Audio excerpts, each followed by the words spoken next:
봉독하는 시간입니다. 우리 준비된 자막 영상 부탁합니다. 본문 말씀 히브리서 5장 11절부터 6장 8절까지의 말씀입니다. 히브리서 5장 11절부터 6장 8절, 오늘 제가 드릴 이 말씀에서 정한 주제는 신앙의 미성숙과 배교의 위험성이라는 매우 좀 심각한 그러한 제목을 붙였습니다. 자, 먼저 이 본문은 세 단락으로 나누어져 있는데 우리가 이 본문을 같이 천천히 교독을 하시기로 하겠습니다. 첫째 단락은 이 저자가 수신자들을 향해서 안타까운 마음으로 책망하는 것으로 시작합니다. 5장 11절부터 14절까지 제가 먼저 11절을 읽습니다. 교독하시겠습니다. 멜기세덱에 관하여는 우리가 할 말이 많으나 너희가 듣는 것이 둔함으로 설명하기 어려우니라.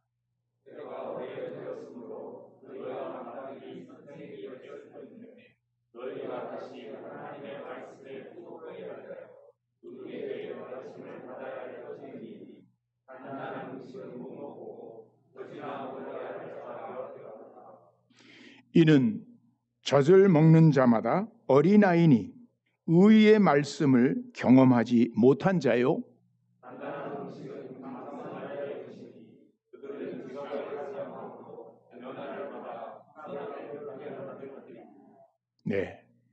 여기에 나타난 이 저자의 마음은 매우 안타깝습니다. 특별히 수신자들의 상황 때문에 그렇습니다. 수신자들이 여기 지금 표현해 보면 뭐와 같은 사람이라 그렇게 얘기하고 있습니까? 어린아이와 같은 그런 상태에 너희들이 머물러 있다. 너희들은 사실 시간으로 볼 때는 굉장히 오래전서부터 이 복음 접촉했고 믿기 시작했는데 아직도 너희들은 조금 더 믿음에 있어서 진보를 보이지 못하고 있다. 그래서 너희들에게 나는 젖을 먹일 수밖에 없다. 특별히 이 말씀인데 말씀 가운데서도 아주 초보적인 쉬운 내용의 말씀, 기초적인 말씀, 이걸 젖이라고 표현했어요. 단단한 음식도 먹어야 너희들이 잘할 수 있는데 단단한 음식은 아직 너희들이 먹을 수가 없다. 큰 장성해야만 먹을 수 있는데 너희들은 아직도 어린아이에 머물러 있구나. 참 답답하구나. 이 안타까운 책망을 한 다음에 그 다음 두 번째 단락은 6장으로 넘어갑니다. 1절 여러분이 먼저 읽으시죠. 시작.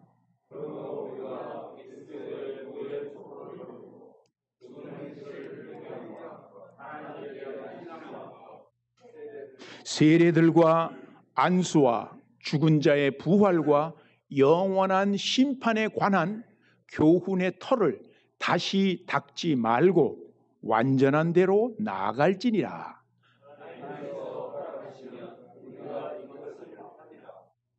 여기에 담긴 것은 권면입니다. 그러므로 너희들 상태가 이렇게 지금 너무나 안타까운 이 어린아이와 같은 상태에 있으므로 그러므로 우리는 여기 머물러서는 안 된다.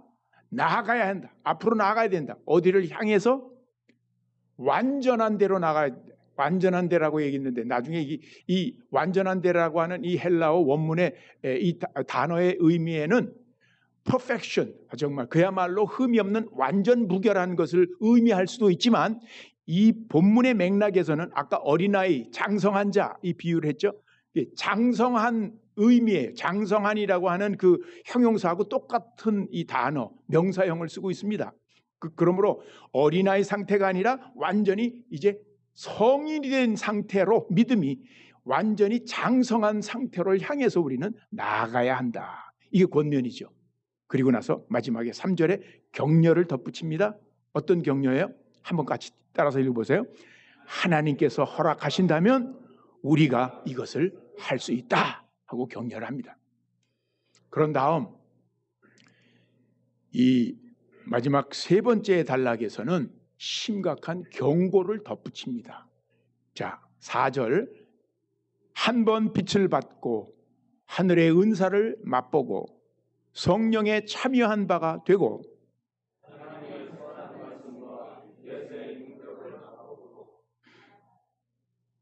내세 능력을 맛보고도 6절에 타락한 자들은 다시 새롭게 하여 회개하게 할 수 없나니 그 이유는 그들이 하나님의 아들을 다시 십자가에 못 박아 드러내놓고 욕되게 함이라.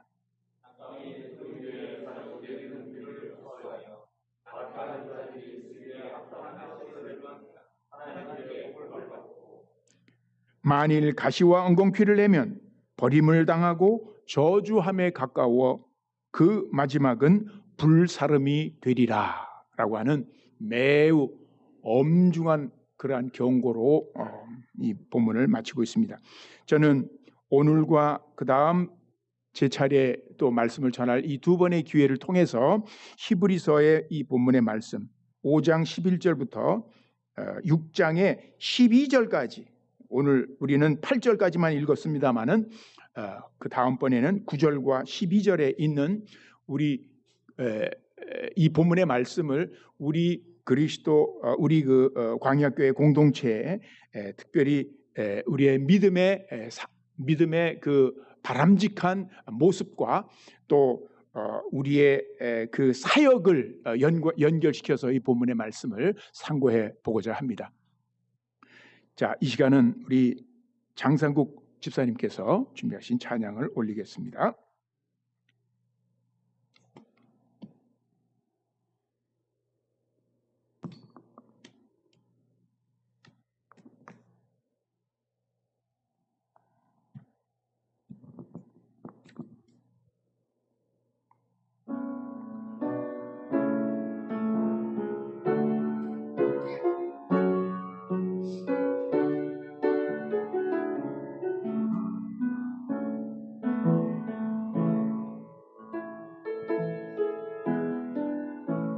슬픈 마음 있는 자, 몸과 영혼 없는 자, 누구든지 부르시오. 예수 이름 부르시오.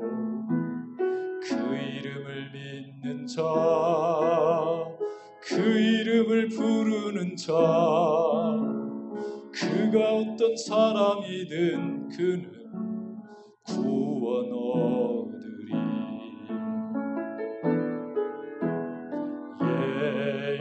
예수 예수 모든 역의 그 이름 예수 나 외쳐 부르네.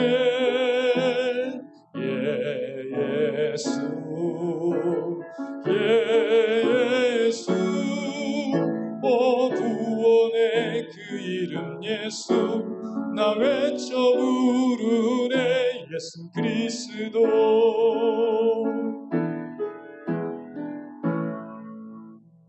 은과 금 내게 있음 나 가진 것 주님 능력의 예수가 그 이름을 붙드시오. 그 이름을 믿는 자, 그 이름을 외치는 자, 그가 어떤 사람이든 그는 주의 영광 보리라.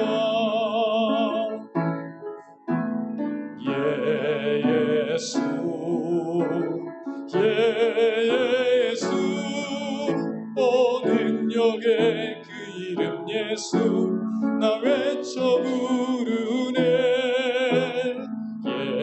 예수 예수 구원의 그 이름 예수 나 외쳐 부르네. 예수 그리스도 우리에게 주신 영광의 이름 나 어찌 잠잠하리요. 세상에 크게 외쳐 부르 나의 주 예수 그리스도. 예수 예수 목에 그 이름 예수 나 외쳐 부르네.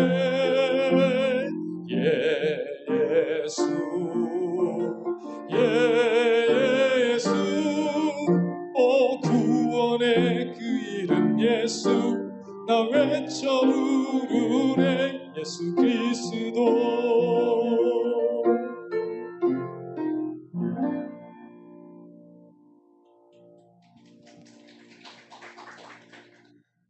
네, 감사합니다.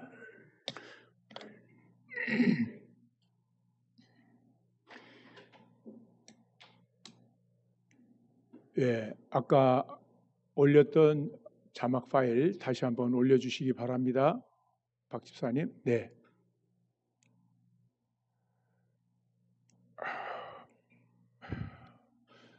자, 우리가 이 본문의 말씀 첫 번째 단락에서 저자는 이 수신자들의 형편을 특별히 아직도 젖을 먹을 수밖에 없는 이 갓난아이, 어린아이의 형편에 머물러 있음을 안타깝게 생각하며 책망을 하고 있는데, 여러분, 예수님께서는 이 마태복음 18장에서 오히려 어린아이를 제자들 앞에서 데려다 놓고 세워놓고 어린아이와 같은 그러한 믿음의 사람이 되라고 권면하시고 칭찬하신 것을 우리가 기억하죠.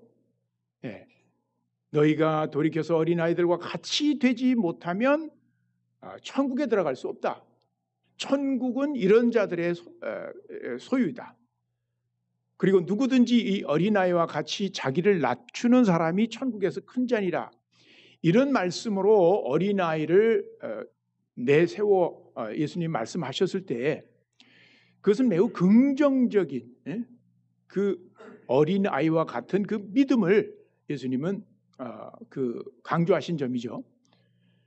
그것은 특별히 어린아이가 그 부모를 향해서 갖는 그러한 믿음과 신뢰 관계를 유추해서 어린아이는 성인에 비해서 자신들의 그 작고 자신들이 힘이 없다는 것을 알고 또 그래서 자기 자신을 낮출 뿐만 아니라 전적으로 이 아버지를 신뢰하고 의지하고 아버지가 없으면 못 산다, 부모가 없으면 못 산다 하는 그러한 순수한 신뢰를 가지고 있습니다.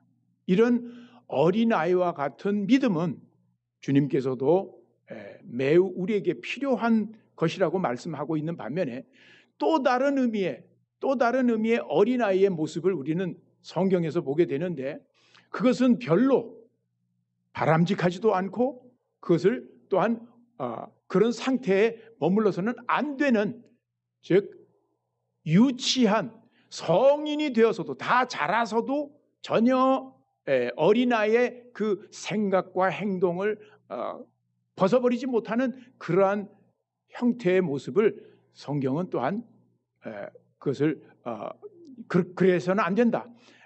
우리가 그런 상태로 머물러는 신자가 되어서는 안 된다는 것을 곳곳에서 강조하고 있죠. 고린도서 13장에서 바울이 말을 합니다. 내가 어렸을 때는 말하는 것이나 깨닫는 것이나 생각하는 것이 다 어린아이 같았지만 이제 내가 장성한 사람이 되어서는, 이것은 단순히 육체적인 의미에서 바울이 이 성인이 되었다는 의미가 아니라 영적인 관점에서도 그렇단 말입니다. 그의 그 영적인 상태가 이제 성숙한 이 사람이 되어서는 과거에 깨닫고 생각하고 말했던 그런 방식을 이제는 다 버렸다. 고린도서 14장 20절에서는 그러므로 이렇게 권면합니다. 형제들아, 지혜에는 아이가 되지 마라. 아이가 되고 악에는 어린아이가 되라. 지혜에는 어린아이가 되어서는 안 된다. 악한 데에서는 어린아이처럼 순진하고 죄와 접촉을 하지 않은 상태로 머무는 것이 좋지만, 그러나 지혜에 있어서는 하나님의 말씀을 깨닫고 또 그 말씀을 전하는, 또 그 말씀을 가르치는 이러한 일들을 하는 데 있어서는 우리가 자라야 된다. 어린아이가 돼서는 안 된다. 자, 오늘 본문에서 보여주고 있는 수신자들의 상태는 두 번째, 그들이 오래 신앙생활을 했음에도 불구하고 영적으로 볼 때 어린 아이와 같은 유치한 상태에 머물러 있는 이 모습을 이 저자는 안타까워하고 있는 것입니다. 그러면 이 본문에서 묘사하고 있는 이 수신자들의 이 상태가 어떤지를 하나씩 자세히 한번 살펴보기로 하겠습니다.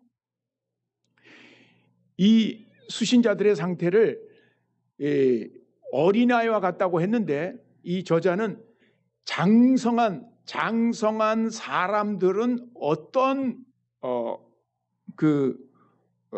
경험들을 하고 어떤 일들을 하는데 반해서 수신자들은 그렇지 못하고 있다는 그런 그 대조적인 그러한 표현을 통해서 이 본문을 11절부터 14절에서 언급하고 있는데, 자, 맨 먼저 우리가 보게 되는 것은 11절에 보시면 뭐라고 그랬어요? 멜기세덱에 관하여는 우리가 할 말이 많지만 너희가 그다음 뭐라고 그랬어요?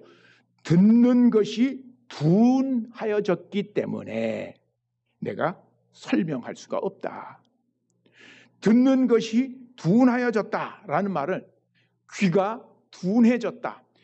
처음부터 둔했다가 아닙니다. 둔하여졌다라고 표현하고 있어요. 이들은 말씀을 들은 경험이 있어요. 그리고 말씀을 들었을 때에 그것을 듣고 깨닫고 그것을 받아들인 경험이 있는 사람들이에요.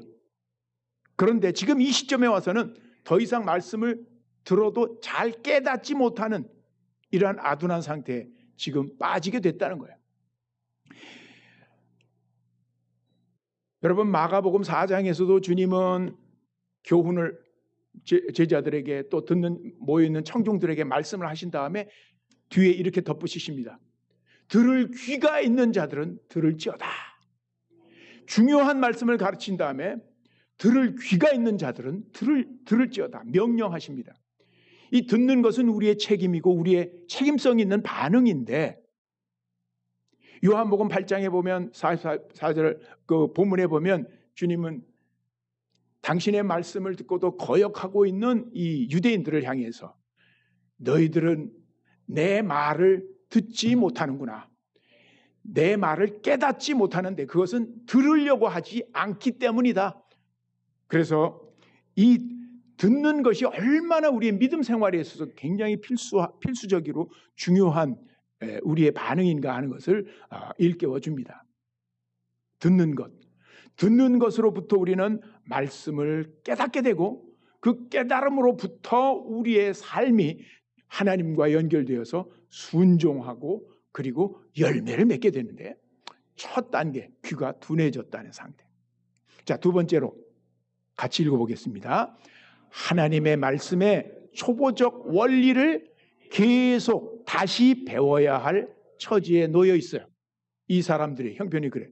아까 말씀드렸지. 너희들이 때가 오래되었는데 시간적으로 보면 이미 너희들은 이제 누구를 좀 이제는 가르쳐 줄 만한 입장인데도 시기적으로 선생 노릇을 해야 하는데도 불구하고 너희들은 전혀 그것을 못할 뿐만 아니라 오히려 이 가장 쉬운 내용들, 기초적인 내용들에 대해서도 또 묻고 전혀 너희들에 대한 그 믿음의 이해가 진보가 없어서 깨닫지 못한 상태로 계속 반복해서 그것만 하고 있구나. 이것이 바로 아까 귀가 둔해졌다는 것의 결과죠. 연결이 되어 있습니다. 말씀을 이해하지 못하고 그 다음에 좀 더 말씀에 대한 초보적인 단계에서 더 깊이 들어가는 이해가 전혀 나타나지 않는다는 사실. 자, 세 번째 같이 읽겠습니다. 단단한 음식은 못 먹고 아직도 젖을 먹어야 하는 상태에 있다. 그래서 어린아이라는 거죠. 특별히 이 비유는 사도 바울도 고린도전서에서 그 고린도 교인들 향해서 그랬죠. 내가 너희들을 대할 때 너희들은 육신에 속한 자들인데 이 믿기는 하지만은 아직 너희들이 어린아이와 같이 생각돼서 너희들을 밥으로 먹일 수 없고 내가 저주로 먹여야 한다. 밥으로 할 수 없는 이유는 너희가 감당을 못하기 때문이다. 내가 그렇게 너희들을 대할 수밖에 없다 하면서 역시 거기서 바울은 안타까운 심정을 토로하고 있어요. 이 사람들은 특별히 단단한 음식으로 표현되고 있는 것은 그 단단한 음식에 속한 것은 뭐냐면 하나님의 말씀 가운데서 특별히 좀 더 우리가 믿음의 진보 가운데에서 받아들이고 이해하고 그리고 그 따라가야 할 그 말씀, 이 의의 말씀이라고 여기 지금 표현하고 있어요. 여기 2절에 보면 13절에 보면 젖을 먹는 자마다 어린아이니 뭐라고 그랬어요? 의의 말씀을 경험하지 못한 자다. 이 의의 말씀을 깨닫지 못하니까 그래서 그 말씀의 능력도 경험하지 못하는 것이에요. 그래서 체험하지 못한 거예요. 자기가 직접. 이 말씀이 우리에게 일으키는 그 변화, 그리고 그 말씀을 실천했을 때 나타나는 그 능력, 이런 것들에 대해서 전혀 너희들이 모르는 상태에 있을 수밖에 없구나. 자, 마지막에 참 중요한 것은 뭐냐면 이 14절의 본문입니다.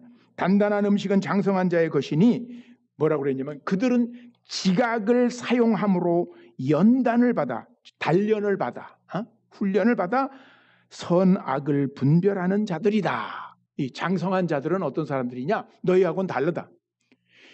이 사람들은 지각을 사용할 줄 아는 사람들. 지각이라는 것은 사고력이에요. 사고력, 생각. 스스로 그래서 그 말씀에 근거해서 의의 말씀을 읽고 나서 그 말씀에 근거해서 생각을 해요. 그래서 판단합니다. 어느 것이 하나님 뜻에 합당한 것인지, 선한 것인지, 악한 것인지, 올바른 것인지, 그릇된 것인지를 분별할 수 있는 그러한 능력을 가지고 있는 사람이 바로 장성한 자들이다. 성숙한 자들이다. 그런데 이들은 그런 경험이 없어요. 이게 전부 다 연결되어 있죠. 귀가 둔해서부터 전혀 이해를 못하고 진보가 안 되고 그리고 단단한 음식을 못 먹으니까 그 음식을 통해서 그들이 분별하는 능력을 키워가지도 못합니다. 지각을 사용해서 우리의 사고력을 사용해서 옳고 그런 것 분별하지 못하고 훈련을 받지 못한 상태에 머물러 있다. 그런데 여러분, 우리 그리스도인의 삶에 있어서 매일매일의 일상 삶에 있어서 우리에게 정말 필요한 것은 무엇인가? 바로 이 지각력이에요. 올바른 것을 분별할 수 있는 지각. 여러분, 로마서 12장 1절 2절에서 바울은 이제 그리스도인의 그 실천적인 생활에 대한 교훈을 시작하는 그 새로운 대목에서 이렇게 말하죠. 특별히 2절에서 너희는 이 세상을, 이 시대를, 이 세대를 어떻게 하지 말고 본받지 말아라. 본받지 말아라. 이 세상 풍조, 이 세상 사고, 이 세상 가치관 따라서 너희들이 가서 그렇게 똑같이 살아가려고 하지 말아라. 오히려 너희들은 마음을 새롭게 함으로 변화를 받아야 된다. 여기서 이 마음이라고 번역된 것이 원문에 보면 이게 누스로 마인드라고 번역이 돼요. 마인드는 뭐냐면 이 가슴, 마음, 하트가 아니라 생각의 기능입니다. 생각하는 기능. 너희들의 생각이, 너희들의 지각이 변화를 받아야 된다. 변화를 받아. 어떻게? 말씀을 통해서 분별력이. 말씀을 통해서 변화가 되는 거죠. 그래서 하나님의 말씀을 묵상하고 깨닫는 참된 시인자들은 날마다 계속해서 원래 가졌던 세상적인 세속적인 가치관, 세속적인 철학, 그 다음에 모든 풍조, 유행들을 우리는 따라가지 않고 우리가 스스로 우리가 옳고 그런 하나님의 거룩하시고 기뻐하시고 온전하신 뜻이 무엇인지 어떻게 알아? 분별해야 된다. 이게 바로 열쇠다. 어떻게 우리가 일상생활에서 우리가 삶을 살아가면서 하루에도 수십 번, 수백 번 뭔가를 결정해야 될 그런 결정의 연속이 되는데 이 삶이라는 것이 그때마다 우리는 바로 우리의 변화된 생각으로 말씀에 근거해서 우리가 하나님의 뜻을 분별해 나가야 된다. 그래서 우리의 매일매일의 특정 상황 속에서 올바른 결정을 해나가며 살아가는 것이다. 이게 우리 그리스도인의 삶이 되어야 된다. 자, 그러나 이 수신자들은 바로 여기에 전혀 미치지 못하고 있습니다. 우리는 그렇기 때문에 이제 수신자들 향해 권면할 수밖에 없는 거죠. 그러므로 우리가 이 저자는 수신자들과 함께 자기 자신을 포함시켜서 우리가 여기에 머물러서는 안 된다. 계속 이 상태에 머물러 있어서는 안 된다. 우리는 어떻게 앞으로 나가야 된다. 자, 권면은 한마디로 같이 시작. 그러므로 우리는 그리스도에 관한 이 같은 초보적인 교훈의 털을 계속 닦는 형편에서 벗어나서 성숙한 장성한 경지로 나가야 한다. 이게 권면입니다. 자, 우리 나가자. 우린 성숙해져야 된다. 지금 형편은 그저 아주 초보적인 아주 젖이나 먹는 그것도 잘 소화를 하지 못하고 자꾸만 되묻고 그걸 반복해서 배울 수밖에 없는 그런 형편인데, 이걸 가리켜서 바울은 초보적인 교훈의 털을 닦는다 그렇게 얘기했어요. 여러분, 집을 짓는데 이 터는 털을 갖다가 맨 처음에 기초공사를 하는데 기초공사는 한 번 딱 하고 나서는 끝나는 거죠. 그죠? 털을 닦은 다음에 그걸 무너뜨리고 또 다시 닦고 그런 건축업자 없잖아요. 터는 한 번에 닦는 것으로 족합니다. 그런데 바로 지금 이 수신자의 형편은 그들이 마땅히 기초를 삼고 믿음에서 이제 집을 지어 올려야 되는데 그 기초를 그들이 온전히 지금 기초에 대한 내용도 온전히 이해하지 못했기 때문에 계속 묻고 배우게 하면서 계속 이 터만을 닦고 있는, 믿음의 집을 세워 올리지는 일은 전혀 진전을 하지 못하고 터만 닦는 이 일을 하고 있다는 비유를 하고 있으면서 이 일을 계속하는 데서 벗어나자, 앞으로 나아가자. 그리고 격려를 덧붙이죠. 하나님께서 허락하시면 우리는 그렇게 할 수 있을 것이다. 자, 여기서 이 단서가 말이죠. 하나님께서 허락하신다면 우리는 앞으로 나갈 이 초보적인 믿음의 단계에서 벗어나서 우리는 성숙한 믿음의 장성한 경지로 우리 나가고 그렇게 우리는 진도할 수 있다라고 얘기를 하는데, 굳이 왜 하나님께서 허락하시면이라고 단서를 붙였을까? 하나님이 이것을 기뻐하지 않으실까? 어떨 때는, 어떤 사람들은. 자, 여기에는 분명히 이 기자가 가지고 있는 믿음의 그 교리가 있어요. 우리의 모든 구원은 전적으로 시작과 마지막까지 전적으로 하나님이 주도하시는 일이에요. 하나님의 주권에 속한 일이에요. 우리의 구원에 관련된 모든 일들은 우연히 일어나는 것이 아니라 하나님의 영원 전부터, 창세 전서부터 하나님이 미리 하시고 우리를 선택하시고, 그래서 그의 기쁘신 뜻대로 우리를 부르시고 믿음을 일으키셔서 의롭다 하시고, 그 다음에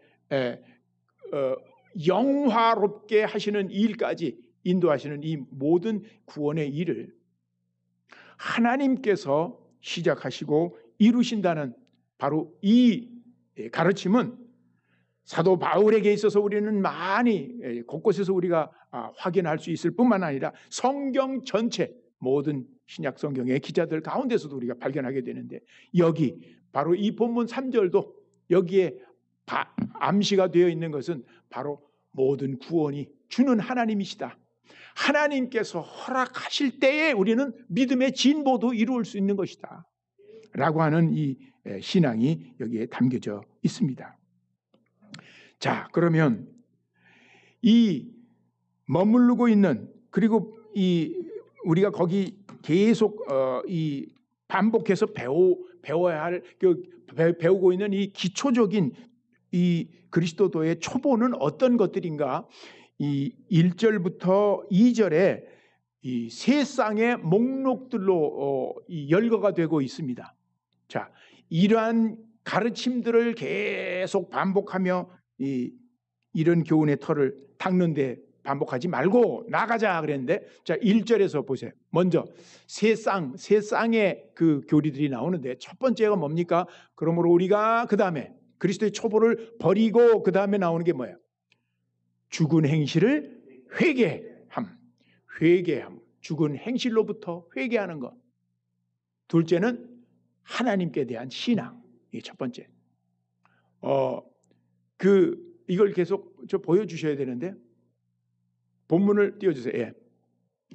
이 신앙의 출발은 바로 회개와 믿음으로 시작이 되죠. 그 우리의 구원에 처음 우리 편에서의 반응, 복음을 듣고 하나님께 응답하는 우리 인간 편에서의 반응이 회개로 나타나죠. 그래서 하나님 없이 내 멋대로 살면서 계속 죄의 싹스로 나가는 그 못된 죄의 행실들로부터 이제는 그것을 버리고 방향을 돌이켜서 하나님께로 마음을 돌이키는 것을 회개라고 하죠. 이 회개한 사람은 하나님께 나가 이제 하나님과 관계를 맺고 하나님을 신뢰하고 매일매일 하나님을 향한 믿음으로 살아갑니다. 회개와 신앙은 기초예요. 출발이고. 둘째는 2절의 전반부에서 뭐예요? 세례들과 안수에 관한 교훈들. 자, 믿었으면, 신앙을 고백했으면 세례를 받는 것이죠. 세례를 받아요. 그 성령을 통해서 이미 성령께서 하나 되게 하시는 역사로 우리가 예수 그리스도를 믿음으로 고백할 때, 예수 그리스도를 주로 고백할 때 우리는 예수 그리스도의 몸이 되는 교회의 일원이 되고 예수 그리스도와 연합이 됩니다. 로마서 6장에서 얘기했죠. 누구든지 그리스도와 세례를 받은 자는 그리스도와 합하여 한 몸이 된 줄을 너희들이 알지 못하느냐. 그리스도와 연합이 되어 우리는 그리스도 안에 있고 그리스도께서 우리 안에 있는 이러한 연합의 관계가 시작이 되는 것이고, 그리고 이제 여기 안수라고 표현하고 있는 것은 성령의 사역을 통해서 성령께서 그 사람에게 함께 임재하고 그 사람에게 필요한 은사를 부어주시기를 간구하는 그러한 초대교회의 의식이라고 볼 수 있는데, 바로 이 안수는 성령의 은사를 받고 성령을 통해서 살아가는, 일해 나가는 일과 관련된 바로 이 내용들이 바로 세례와 안수의 말씀에 포함됐다고 볼 수 있겠습니다. 하여간 믿는 자라면 바로 성령으로 세례를 받고 또 물 세례를 받고, 그래서 우리는 주님 성령께서 우리에게 교회 각 지체로 필요한 일들을 보내시고 또 쓰임을 받게 되죠. 자, 그리고 마지막에 있는 세 번째 쌍은 뭡니까? 죽은 자의 부활과 영원한 심판. 이것은 우리의 신앙의 이제 마지막 종말, 우리가 이제 예수 그리스도 안에서 얻게 될 그 구원의 마지막 종말의 시기에 나타날 사건들, 미래의 사건들을 대변하고 있는 두 가지 교리죠. 성경이 가르치고 있는 것은 모든 인간들은 다 육체적으로 죽지만, 그러나 마지막 날에는 예수 그리스도가 오실 때에는 어떻게 돼요? 다 빠짐없이, 예외 없이 다 살아날 것이다. 두 가지 종류의 부활이에요.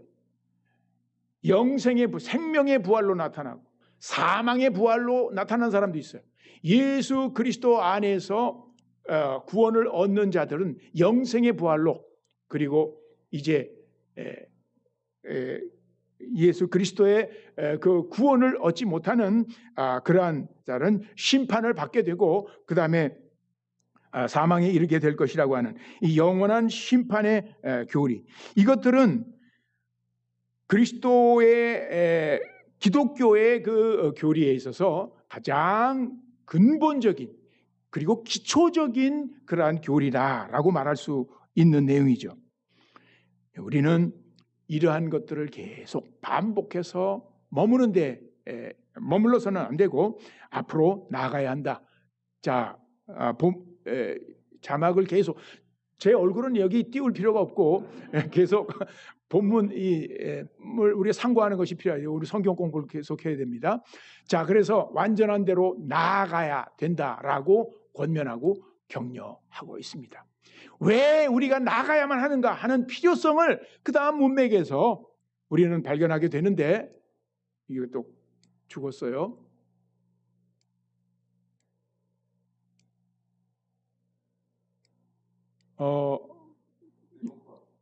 리모컨이 잘 되다가 지금 갑자기 안 됩니다. 웬일일까? 그러니까 계속 저거를 됐네요.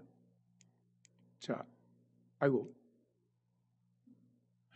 자, 바로 이 다음 단계가 우리가 읽었죠. 심각한 경고를 덧붙입니다. 바로 이런 이유 때문에 우리는 이 상태, 어린아이 상태에서 머물러서는 안 된다. 우리가 계속 앞으로 성숙하게 나가야 된다. 맥락은 4절서부터 있는 이 본문의 내용입니다. 이 본문은 여러분 신약 성경 가운데서도 가장 논쟁이 격렬하게 일어난 이러한 본문 중에 하나예요. 소위 난해 구절이 속합니다. 근데 여기 모든 쟁점, 논쟁의 그 초점은 어디에 있는가? 이 본문에서 타락한 자라고 묘사하고 있는 이 사람들이 누구라고 봐야 되느냐? 이 사람들이 누구냐? 여기 본문에 보면 타락한 자라고 묘사가 되어 있는 사람들이 있죠? 6절에 타락한 자들. 그런데 이 타락한 자들에 대한 묘사가 어떻습니까? 자, 이 사람들은 과거에 어떤 경험을 했던 사람들이에요? 하나씩 나열해봐요. 4절부터. 첫 번째, 한번 빛을 받은 사람들이다. 이게 무슨 뜻인가 하면 의미가 이제 해석하는 사람마다 조금씩 다를 수가 있어요. 빛을 받은 사람이다. 이전에 빛을 받은 경험이 있다. 두 번째, 하늘의 은사를 맛봤다. 맛봤다고 하는 그런 표현으로 쓴 것을 보면 이건 굉장히 뭐라 그럴까 가상적인 아주 간접적인 접촉 정도가 아니라 아주 정말 그것을 체험을 한 것을 의미하는 것으로 여기 암시가 되고 있어요. 하늘의 은사. 은사라는 것은 선물이에요. 하늘의 은사. 하늘의 선물이 뭘까? 이것도 해석하는 것이 사람마다 좀 다르겠습니다만은 그 다음에 성령의 세 번째로 어떻게? 참여했다. 성령의 그 역사, 성령의 그 하시는 일에 참여했다. 그 은택을 받아 누리기도 했다. 이런 말이에요. 네 번째로 하나님의 선한 말씀을 맛보았다. 맛보았었다. 하나님 말씀을 맛봤던 사람이에요. 맛봤다. 그 다음 마지막으로 내세의 능력도 맛봤다. 내세의 능력이라고 하는 것은 이것은 이 복음 안에서 복음이 전파될 때에 나타나는 표적과 기사들, 이적들 있잖아요. 이런 것들도 목도하고 경험을 했던 사람들이다 라는 의미로 해석이 돼요. 자, 그런데 이 사람들이 어떻게 했다고? 타락한 자들이. 그런 과거의 경험이 있었음에도 불구하고 타락한 자들이. 이 사람들은 다시 새롭게 해서 회개하게 할 수 없다. 단정을 했어요. 하나님께서 할 수 없는 일이 무엇이 있을까? 하나님께서는 모든 것을 다 하실 수 있죠. 하나님 제한이 없으시죠. 이렇게 타락한 자들도 하나님은 그가 원하시면 새롭게 하시고 회개케 하실 수도 있겠죠.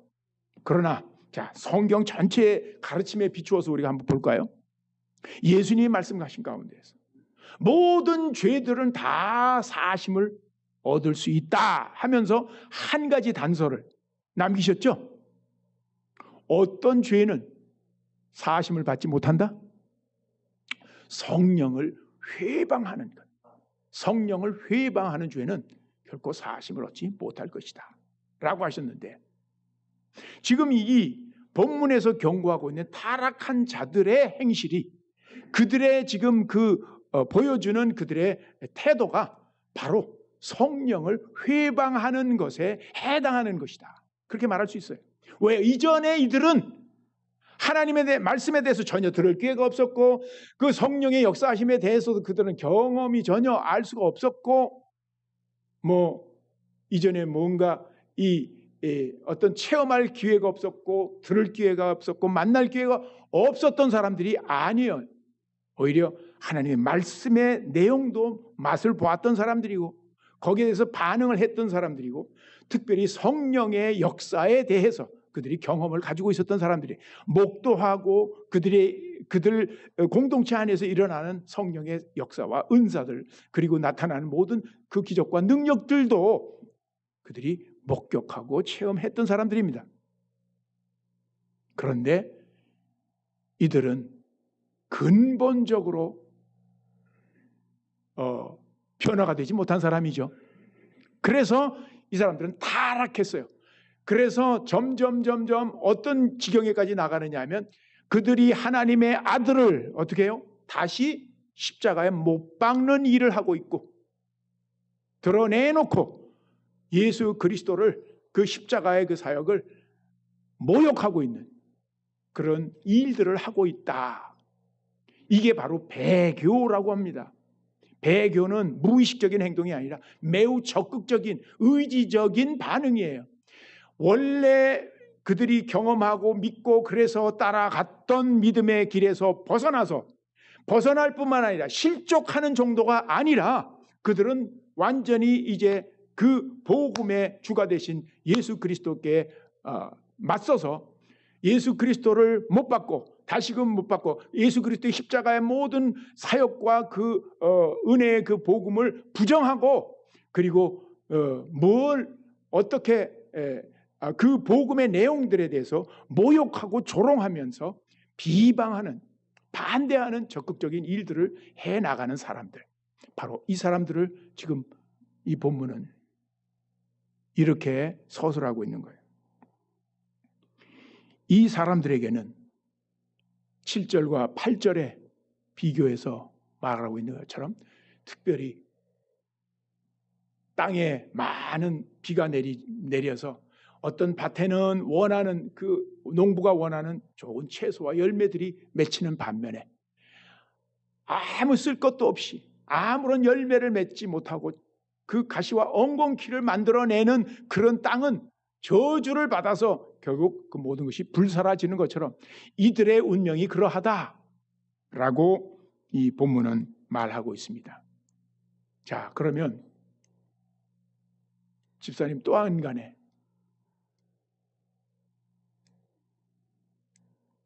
아까 어떻게 하셨는지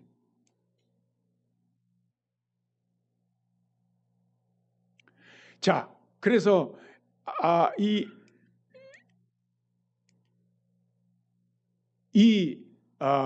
세 사람들 이 누군가 이 타락한 자들이 누군가라고 하는 그 해석에 대해서는 논란이 많이 있는데 지금까지 있었던 대표적인 해석 세 가지를 말씀을 드립니다. 첫 번째는 이 본문에 있는 이 타락한 사람들이 어떤 사람들이 원래 복음을 듣고 회심해서 그리고 중생한 그리스도인들을 가리킨다라고 보는 거죠.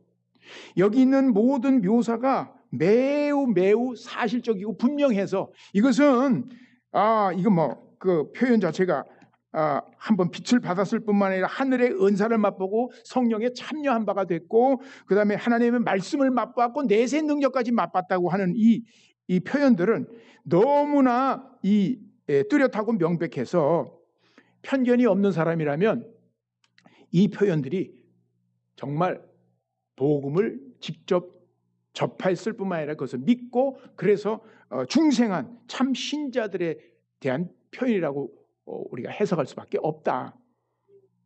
존 웨슬리가 바로 이 대표적인 이 입장을 표명했습니다. 그래서 이 본문에 근거해서 나는 성도가 타락할 수 있다라고 믿는다.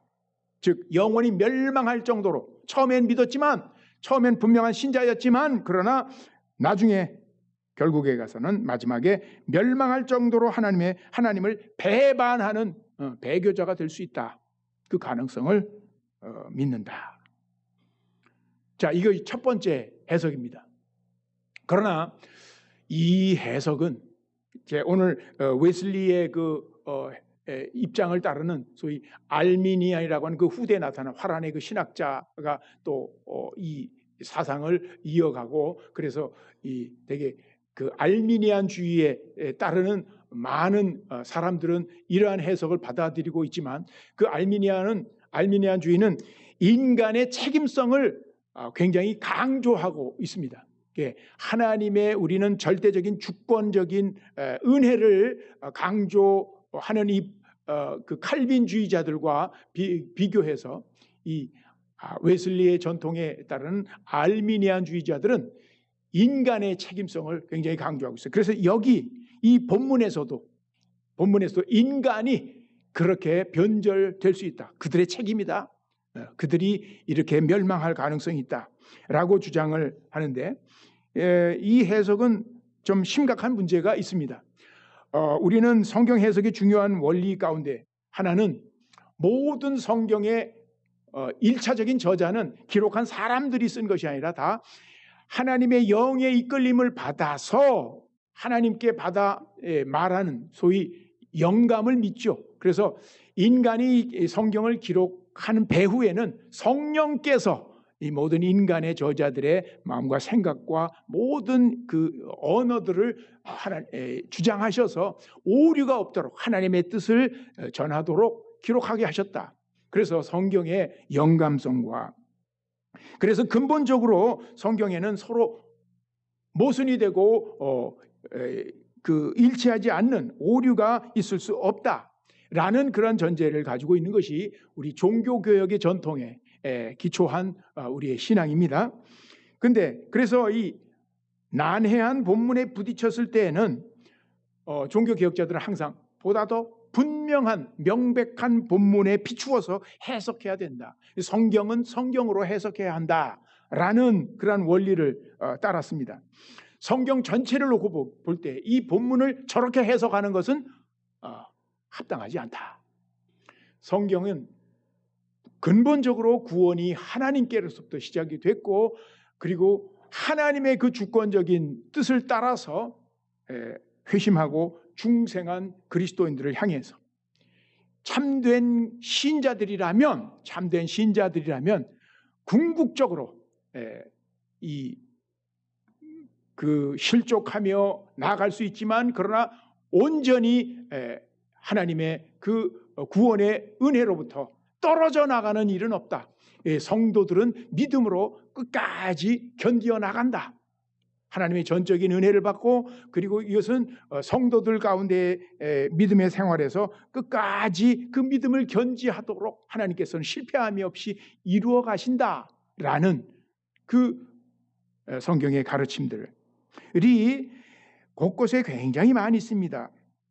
대표적으로 하나를 보면 요한복음 10장 28절 29절에서 예수님께서 하신 말씀, 내가 너희에게 영생을 주노니 영원히 멸망하지 아니할 것이요 그들을 내 손에서 빼앗을 자가 없느니라. 그들을 주신 내 아버지는 만물보다 크심에 아무도 아버지 손에서 빼앗을 수 없느니라. 사도 바울도 로마서 8장에서 우리가 어떠한 형편에 처하든지 어떠한 경우에서도 어떠한 사건에서도 우리는 우리를 향한 그리스도 예수 안에 있는 하나님의 사랑에서 우리가 끊겨질 수 없을 것이다 라고 이야기하면서 우리의 구원의 확실성을 이야기하고 있습니다. 히브리서 기자도 사실상 이 전체를 보면 히브리서 6장 17절에 예를 들어서 한번 보시죠. 6장 17절에서는 어떤 이야기를 했습니까? 6장 17절 한번 찾으셨으면 같이 읽겠습니다. 하나님은 약속을 기업으로 받는 자들에게 그다음 뭐라 했어요?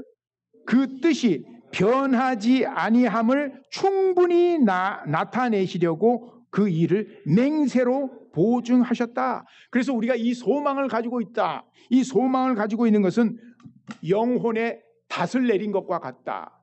닷은 풍랑이 칠 때에 배를 안전하게 떠밀려 가지 않도록 지켜주는 그런 장치죠. 바로 이러한 이 약속을 우리가 믿고 이것을 바라보고 있는 것을 이런 소망을 가지고 있을 때 우리는 모든 이 위험 어떤 역경으로부터 믿음을 든든하게 우리가 견지할 수 있는 것이다. 그 약속, 하나님의 약속, 변치 아니하신다는 하나님의 약속을 이 히브리서 기자도 강조하고 있습니다. 두 번째, 이 본문은 본문의 해석. 그 다음 두 번째와 세 번째 해석 전체를 한번 보시죠. 첫 번째는 이 웨슬리가 대변하는 이 회심하고 중생한 그리스도인들을 보는 그런 해석이 있고, 둘째 해석은 이렇습니다. 교회 안에 들어와서 성례에 참여한 사람들. 그러니까 여기 있는 모든 표현들은 실제로 교회 안에서 그 세례도 받고 교회 안에서 하나님의 말씀도 설교로 듣고 맛보고 그래서 거기에도 반응하고 그리고 또 뭐예요?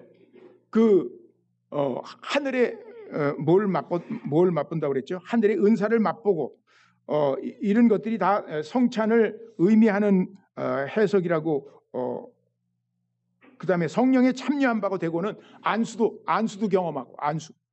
그다음에 하나님의 선한 말씀을 맛보는 것은 교회에서 설교, 내세 능력을 맛봤다는 것도 아까 말했듯이 복음이 전파되는 곳에서 일어나는 그 하나님의 초월적인 표적과 이적을 경험했다는 의미로 볼 수 있으나 중요한 것은 이러한 모든 경험에도 불구하고 이들은 하나님의 말씀을 통하여 성령으로 온전히 변화되는 근본적인 중생의 역사를 경험하지 않는 사람, 아는 상태로 머무르는 사람이라는 거죠.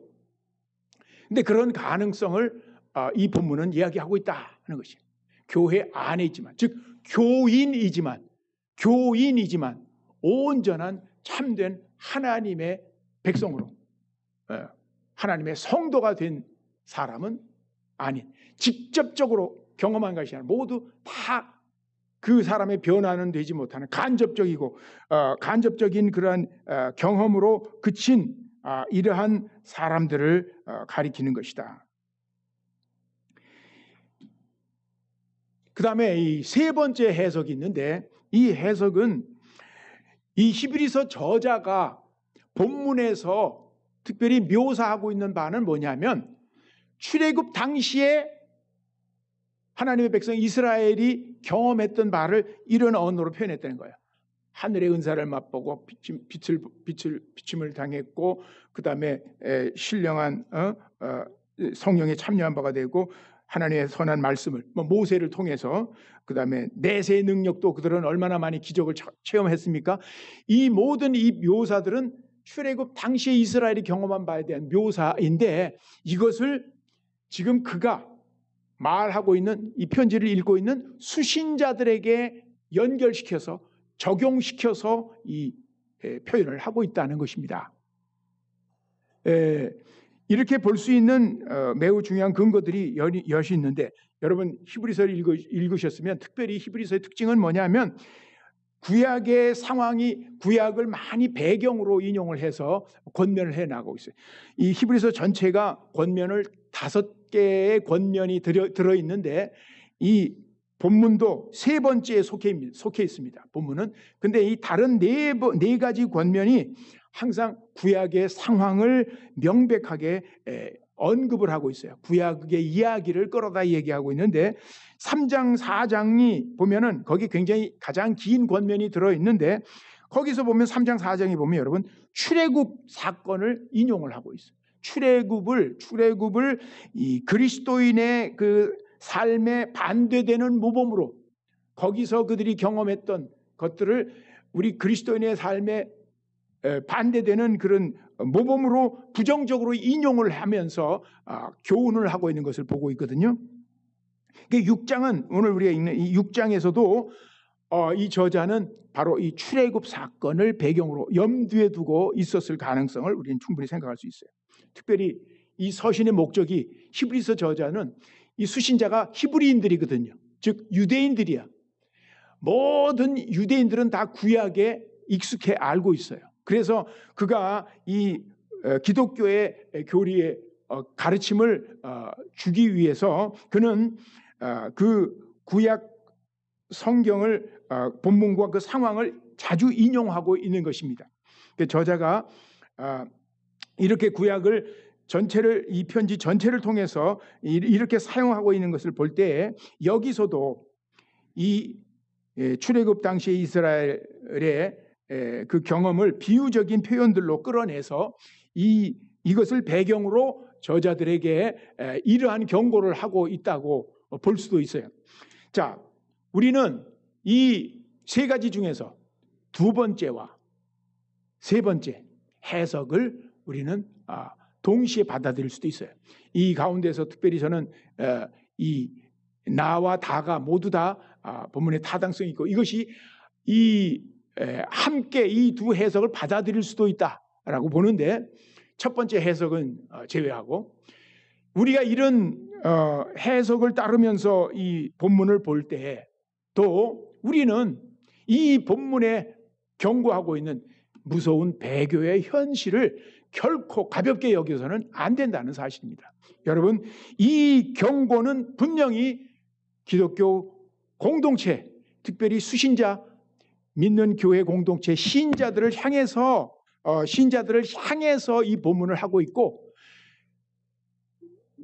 그 권면과 격려를 덧붙인 다음에 그것을 뒷받침하면서 그들에게 뭔가를 그 격려의 동기를 불어넣기 위해서 이 지금 경고를 하고 있는데, 이 우리가 취한 이 해석에 근거해 보면 이 배교의 가능성, 신자들이 교회 안에서 교인들이 배교할 가능성은 얼마든지 열려 있다는 것을 우리는 이 본문에서 발견하게 됩니다. 자, 첫 번째 우리 한번 같이 읽어볼까요? 첫 번째 시작. 하나님의 말씀과 복음을 듣고 기쁘게 환영하며 받아들인 사람들.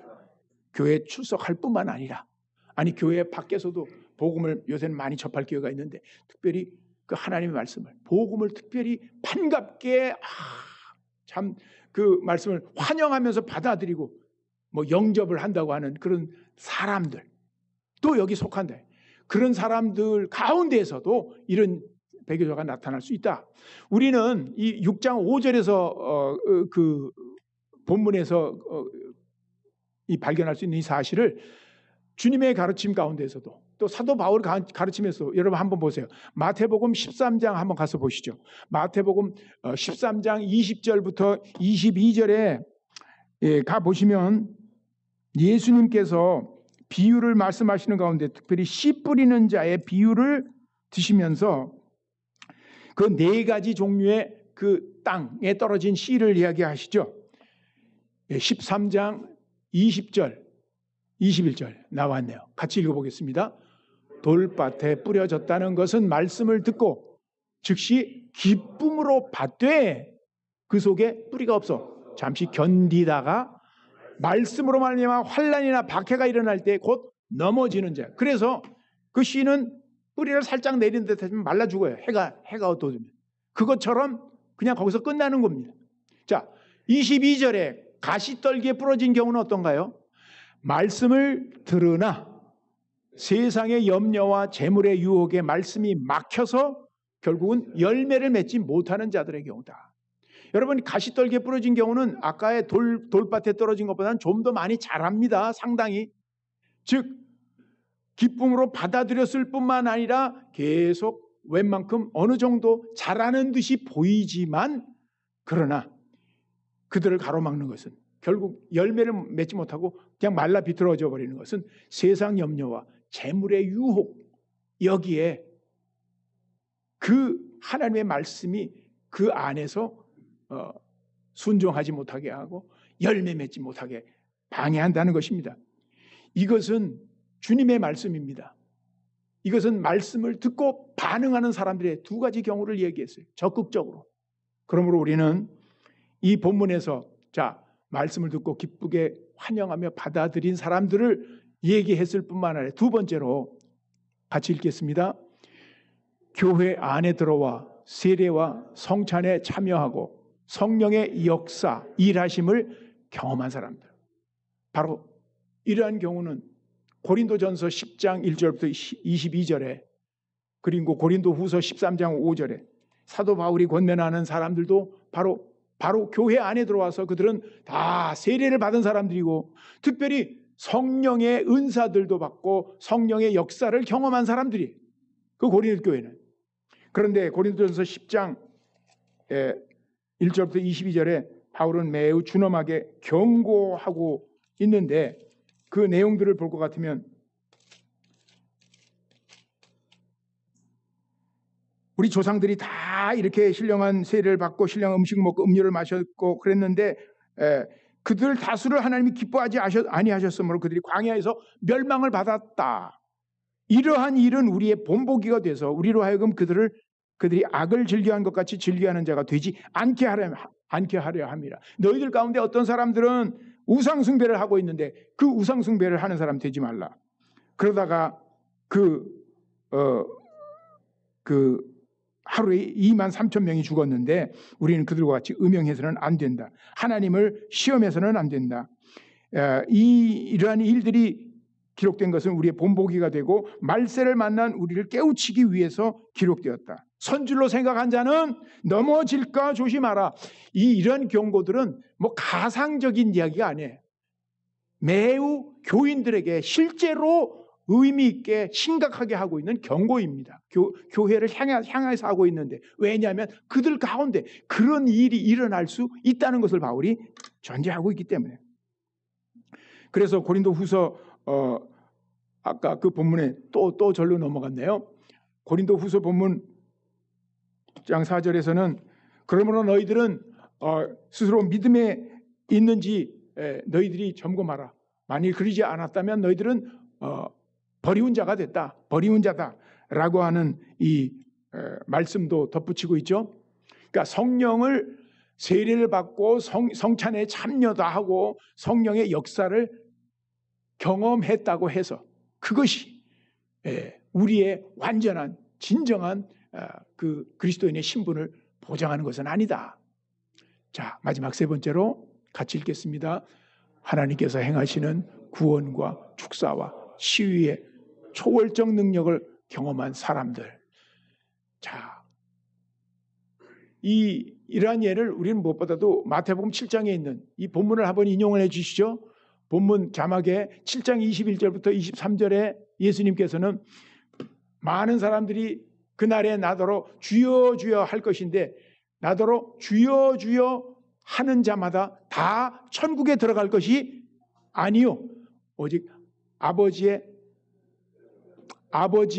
하늘에 계신 아버지의 뜻대로 행하는 자라야 들어가리라. 그러면서 뭐라고 그랬어요? 22절에 그날에 많은 사람들이 나더러 주여 주여. 우리가 주의 이름으로 뭐예요?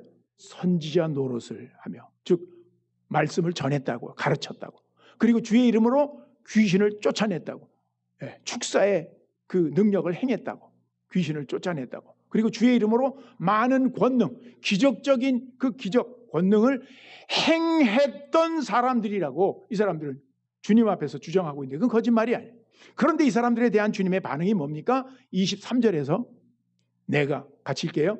그때 내가 그들에게 밝히 말하되 내가 너희들을 도무지 알지 못하니 불법을 행하는 자들아 내게서 떠나가라 하리라. 아까 본문 자막으로 다시 돌아갑니다. 그래서 사도행전 8장에서도 보면 그 마술사 시몬이라는 사람이 복음을 듣다가 성령이 내리시는 것을 보고 그 능력을 갖다가 행하는 걸 보고 마술사 시몬은 자기가 돈을 주고 성령을 살려고 했어요. 그랬을 때 바로 돈과 함께 그 사도는 그가 돈과 함께 망할 것이다. 이 초월적인 능력을 목도하고 경험하고 그 참여하는 것이 그것이 우리의 구원 얻는 신분을 보장해 주는 것은 아니다. 이렇게 이 마지막에 이러한 사람들 가운데도 변절하고 배교할 가능성이 남아 있다는 것을 오늘 본문은 경고하고 있습니다. 여러분, 사실상 역사를 보면 기독교 역사 안에서 세계사 안에서도 이 하나님의 복음과 또 하나님을 대적하여 맞서고 있는 많은 이 세상에서 영향력을 끼쳤던 인간들이 원래 다 교회 안에서, 기독교의 문화 안에서, 그 가정 안에서, 때로는 목사의 집안 안에서 태어난 사람들 가운데서 가장 강력한 배교자와 특별히 복음에 대한 핍박과 이 십자가의 도를 욕되게 하는 그러한 사람들이 많이 나타나는 것을 보게 됩니다. 뭐 제가 기억하기로는 그 칼 막스도 그랬고 또 여러분 아시는 또 누구 있어요? 다윈도 원래 그랬고 우리나라의 저 북쪽에 계신 그 김일성 모두 다 기독교의 울타리 안에서 그 문화권 안에서 어렸을 때부터 주일학교를 통해서 그리고 부모를 통해서 복음을 듣고 그것을 따랐던 사람들 그리고 그 교회 안에 들어와서 그러므로 하나님의 성령의 역사도 체험하면서 그 은혜를 누렸던 사람들이 후에 가서 이렇게 드러내놓고 변절하고 배교한 것을 우리는 잊어서는 안 됩니다. 예수님의 제자 가운데 한 사람 가룟 유다가 그런 예요. 구약에 있어서도 사울 왕과 그리고 발람 선지자와 같은 그러한 사람들이 다 이러한 예라고 볼 수 있겠습니다. 그러므로 오늘 본문이 우리에게 주는 교훈들을 이제 정리해서 마치겠습니다. 넘어가기 전에 여러분 이러한 무서운 경고를 심각하게 들을 필요가 있어요.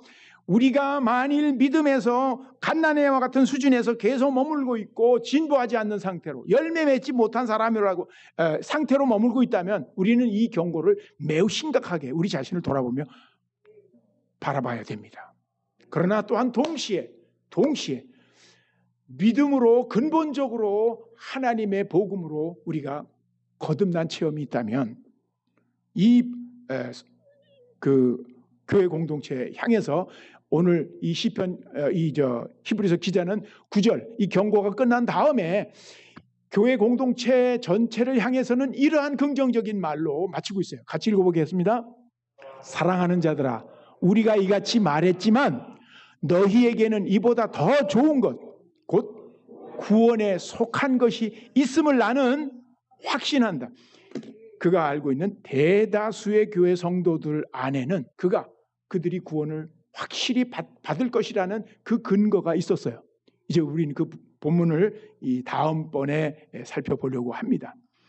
여러분 예수 그리스도 안에 있는 이 구원의 확신은 우리에게 필요한 것이지만 그러나 우리가 교리의 이름으로 하나님의 나는 선택의 절대 주권을 믿고 있다. 하나님은 영원전에 나를 선택하셨기 때문에 나는 아무리 어떻게 살아도 나는 결코 구원을 잃지 않을 것이다 라는 태도로 방임주의로 그리고 스스로 자기 자신의 그 영적인 상태의 그 게으름과 나태함과 방종함과 그리고 계속 범죄하고 있는 이러한 상태를 심각하게 보지 않는 이 사람들에게는 우리는 이 본문의 말씀을 그대로 우리가 적용시켜야 하고 우리가 복음을 전하고 우리 자녀를 가르침에 있어서도 단순히 그들이 복음을 믿고 따른다는 사실, 겉으로 나타나는 현상에 만족할 것이 아니라 온전히 그들이 복음 안에서 변화되는 참된 제자도의 길을 걸을 수 있도록 온전히 그들의 성품이 열매를 맺는 삶으로 나아갈 수 있도록 계속 우리가 가르치고 전하고 돌봐야 할 필요가 있다는 것을 본문은 깨우쳐 줍니다. 그래서 적용할 본문 읽으면서 끝나겠습니다. 첫째 시작. 변절과 배교에 대한 해결책은 만년 유아의 신앙을 벗어나 장성한 믿음으로 성숙해 가는 것이다. 둘째, 성숙한 믿음을 배양하려면 여러분 수신자들의 상태의 그 묘사에 대해서 그걸 여러 가지 저 상태에서 벗어나기 위해서 장성한 사람들은 어떤 것인가를 설명하고 있는데 그것을 참고를 해서 우리는 영적인 이 성숙한 믿음을 배양하려는 열쇠를 힌트를 얻게 되는데 우선 우리는 이 어린아이라면 젖은 복음의 초보적인 말씀의 내용이라고 할 수 있겠습니다.